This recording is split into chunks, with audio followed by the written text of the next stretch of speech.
Assalamualaikum warahmatullahi wabarakatuh.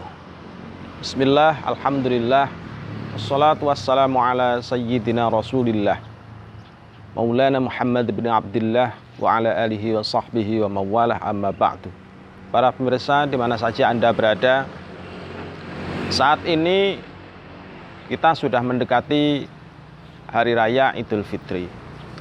Pada saat Hari Raya Idul Fitri kita melakukan berbagai aktivitas yang umumnya kita lakukan adalah melakukan silaturahim dengan sesama, anjang sana dengan tetangga. Itu adalah aktivitas yang sering kita lakukan. Termasuk di dalamnya ada aktivitas yang termasuk masyru'ah, aktivitas yang disyariatkan, yaitu yang pertama adalah menunaikan zakat fitrah pada waktu malam terakhir dari bulan suci Ramadan.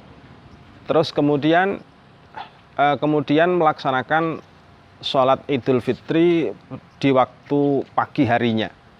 Nah, ini yang biasanya kita lakukan. Akan tetapi dalam kondisi situasi COVID-19 saat ini, nampaknya aktivitas-aktivitas yang sebelumnya rutin kita lakukan akan mengalami sedikit gangguan. Nah, sedikit gangguannya ini karena apa nih? Mungkin disebabkan karena di sebagian wilayah di Indonesia ini ada yang mengalami PSBB, yaitu pembatasan sosial berskala besar. Tapi ada juga yang bahkan kemudian lockdown. Jadi lockdown itu sama sekali tidak mengadakan kegiatan di masjid apapun, hanya melaksanakan aktivitas-aktivitas kecil saja. Bahkan kemudian ada yang sampai tidak mengadakan sholat Idul Fitri, tidak menyelenggarakan sholat Idul Fitri yang mengumpulkan skala besar, akan tapi dilaksanakan sendiri-sendiri di rumah. Bolehkah semacam itu? Para pemirsa di mana saja Anda berada,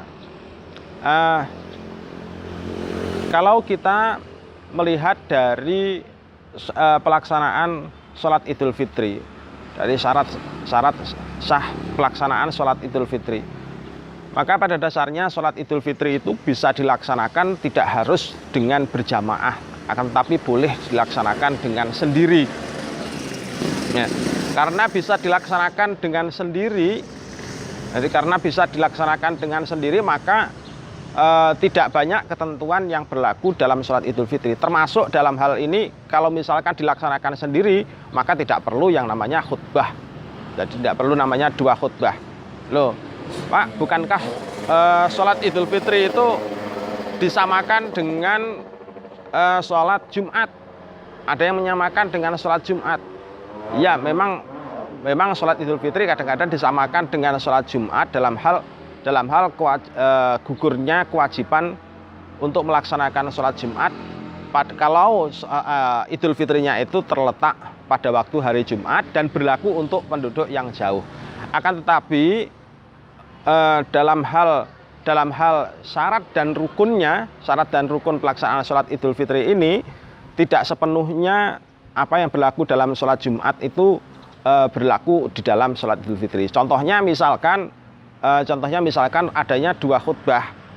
Dua khutbah ini kalau dalam Jumat itu merupakan syarat sah atau syarat wajib untuk pelaksanaan sholat Jumat. Karena dua khutbah dalam Jumat itu merupakan pengganti dari dua rakaatnya sholat duhur. Sementara dua rakaat berikutnya itu menjadi pengganti dua rakaat bagian dari sholat duhur yang lain. Sehingga kemudian sholat Jumat itu menjadi penggantinya dari sholat duhur. Akan tetapi hal ini tidak berlaku pada sholat Idul Fitri. Dalam sholat Idul Fitri, khutbah ini tidak menjadi prasyarat bagi kewajiban pelaksanaan sholat Idul Fitri. Jadi sholat Idul Fitri tanpa khutbah pun sebenarnya juga nggak apa-apa. Sehingga kemudian kalau misalkan kita melaksanakan sendiri, tidak bisa hadir ke masjid, melaksanakan sendiri di rumah bersama dengan keluarga, maka hukumnya sudah termasuk melaksanakan bagian dari yang disyariatkan oleh baginda Nabi Shallallahu Alaihi Wasallam terkait dengan masalah sholat Idul Fitri. Sebenarnya masih banyak lagi untuk hal-hal yang lain.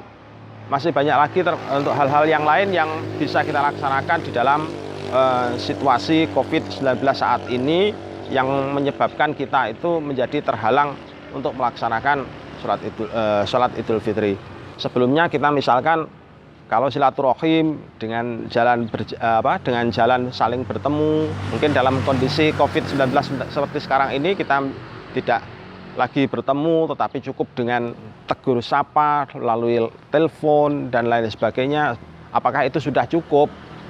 Maka dalam hal ini sebenarnya kalau misalkan untuk permohonan maaf, insya Allah sudah cukup.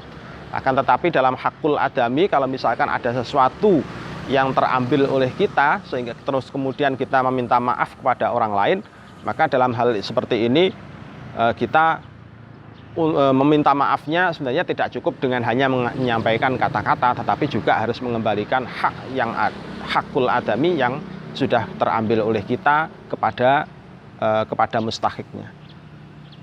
Demikian untuk sekilas kajian Islami pada kesempatan hari ini. Semoga bermanfaat buat kita semua. Assalamualaikum warahmatullahi wabarakatuh.